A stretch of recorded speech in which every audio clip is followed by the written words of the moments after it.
What is good, guys? Welcome back to another video here on the channel. As usual, if you are new and enjoy NBA content, would appreciate you taking a couple seconds out of your day to like this video and subscribe to the channel. But today's video is going to be reliving the Chet Holmgren Summer League tape. This man went number 2 overall in last year's draft. Unfortunately, was not able to play a single minute in the regular season because of an injury. And as a result, everybody's forgot about him, man. I'm like, what is going on? Yes, I understand Victor Wembanyama is a generational prospect, and he's going to be very, very good in this league.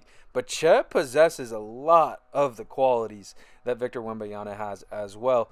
On top of that, he's had a whole redshirt year to sit out, learn, front row seats, put on weight. It reminds me a little bit of the Ben Simmons situation where we knew he was going to be a monster, and he sat out that whole first year because he had an injury, and he was just that much more ready when he came in for his actual first rookie year. So I think we're going to see a similar thing here where Chet just comes in and is far ahead of what people's general expectations for him are. I think he's going to have a really, really good season. And to me, his game most reminds me of Kristaps Porzingis. That's not to say that there aren't differences between the two, or that they'll even have the same caliber of career. I think Chet ultimately ends up having the better career. But to me, guys who are 7-footers, but really guards and just in huge bodies, he can put it on the floor, he can pass, he can shoot. He can absolutely protect the hell out of the rim. I just think it's a super fun archetype of player because if you stick these guys in the NBA 40 years ago, people's minds would be absolutely blown. But anyways, all we really have are his Summer League highlights from last year. So let's just go relive it. Let's go look at what we're working with. And yes, I understand it's just Summer League. Relax. We're just looking at it to see the archetype and what tools that this man has. We're not taking it seriously. All right, let's get into it. Okay, so these are just the easy looks that he had in Summer League. Nothing crazy, right? But what does stand out to me is how quick his explosion is up into the rim. He doesn't have this huge gather. He can just catch, go up straight away. Just a good athlete in that sense. The other aspect of it is he has great hands, very soft hands. I think that's a super underrated aspect of bigs in this league is just their ability to catch the ball in tight spaces without fumbling it. Just can catch, go up. And that combination, I think, is going to find itself to be very useful when you're catching passes from Shea and Giddey. All right, so right now my favorite aspect of Chet's game is honestly his defense and specifically his rim protection. You'll see right there, contains the drive from a guard in Deshaun Nixon. Then right here has the awareness to see Tari has a step on my teammate, comes over and absolutely erases the shot at the rim from a very athletic player in Tari Eason. Chet is a monster weak side rim protector as it stands right now. And then he does it again to Tari, man. Well, right here, he's guarding the pick and pop with Jabari Smith Jr., but at this moment realizes, hey, Tari has a step. I'm needed. Completely smothers him at the rim. Tari is 6'8" with a 7'2" wingspan and decent pop at the rim. But if Chet's there, he's just going to swallow you up. All right, this is just another awesome sequence. And just watch the awareness he has of, hey, when am I needed at the rim? Comes over, blocks a shot, and I couldn't cut it here. Look at him looking like a gazelle out in the open court. Makes a smart pass to J-Dub. Ends up in a shot for Trey Mann. Gets the board. And you know what they say. Get that baby out the street. Punishes the little man and one. Here he is stalking his prey in transition. Look at him just waiting. He knows I'm going to have an opportunity eventually. Completely eats that shot up. Here it is again. You know he's racing back. Like, give me a shot. Give me a shot. Bah! Just get that out of here. Just super fun to watch him come help side and erase shots. But he can also stand in as a tree just already in the paint and block shots as well. Let's look at some of these. All right, so in this clip, he's in a drop in the pick and roll, and it's hard to tell because it's so crowded, but he actually stunts at the ball handler there to get him to give it up. And watch him just stay patient, stay down, go up, block the shot with his length. Good stuff, Chetty, good stuff. All right, a lot of good stuff happening in this next clip. I know we've talked about it already, but look at the awareness he has. He doesn't get too attached to the guy in the corner, shuts off that first drive. And then here comes Josh Christopher. Gotta respect him trying, but Chet damn near blocks this with his elbow. No chance. The Rockets just kept on trying, man. This time it's Deshaun Nix. Chet says you can have some too. Nope. Thank you. Come again. All right, let's watch this man work. So he's going to stay with the ball handler out on the perimeter. Giddey falls asleep on this cut, but Chet's like, nope, got your back. Doesn't bite on the pump. Sends the first one away, forces a really bad shot on the second one. Oh, that's just beautiful. All right, now Mr. Number 70 here is full speed downhill, probably thinking, who is this skinny white guy? Let me try him. Well, Mr. 70, meet Chet Holmgren.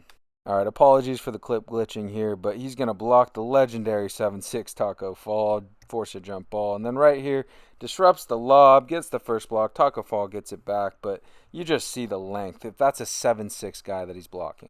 Surprise, surprise, this man blocks jumpers as well. This shot has absolutely no chance. Give me that. And then I couldn't cut it. Look, behind the back, no look dime to J-Dub in transition for the and one. Come on. Here we go with another one. We'll freeze it. Look, completely facing the other way. He turns his hip, gets out, blocks the jumper. You can't tell from that angle, so let's run it back with a replay just to make sure he caught it. Yep, yes he did with his finger.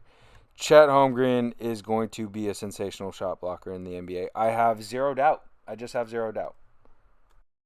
All right, let's get to the offensive side of the basketball. And a reminder that this man is 7'1". I truly feel like he's a guard stuck in a 7-footer's body. But Chetty can absolutely stroke that thing. And I'm going to let some clips run of him just shooting wide open catch and shoot threes. There's no real analysis to be had here other than does he make it? And he does. But, I mean, you guys see it. Smooth, repeatable stroke. Shoots it at the top of his head. I just have no doubt that it'll translate next year in his first full year in the league. And I think it'll be really important to give these lead guards a little bit of extra space on the floor, a pick and pop threat. But Chet can actually shoot it off the dribble. I don't know how much we'll see of it next year, but he is capable. Watch him walk down behind the back in Taco Fall's eye. It's a lot harder to shoot the ball off the dribble as opposed to just catching and shooting. And if this is something he can develop, ooh, we could be looking at someone special. But I mean, it's there. Look at this. The confidence. Walk him down behind the back, cross in your face. Bop! I'm just having too much fun watching this. All right, and when I talk about Chet being a guard stuck in a 7-footer's body, it's plays like this that are why. Okay, so he's going to let Trey Man clear, face up, jab right, step back left. That is a guard, bro. You can't fool me. That is a guard in a 7-foot body. All right, this one's tough to see just because of the graphic, but jab left, pull up going right, shot clock running down. Look at the space that he creates, how the contest does not even matter. This man is 7'1" doing this. He's going to catch it top of the key, face up, dribble right, spin off, create some space, shoot over the top. And I want you to stop and think to yourself right now, who does that remind me of? Personally, I see some KD, bro. And I'm not saying that he is going to end up being the next KD or that he'll be anywhere near the score. But does he have some similar traits? He does. He does. Chetty can also put the ball down on the floor and get all the way to the rim. I mean, this clip doesn't necessarily showcase it, but he's comfortable doing it. This will, though. This is a legit pick and roll, as you guys see here. And watch him get downhill, turn that corner. And this is where he picks the ball up. Look at the ground and space he covers to get to the rim for a relatively easy dunk. That's disgusting.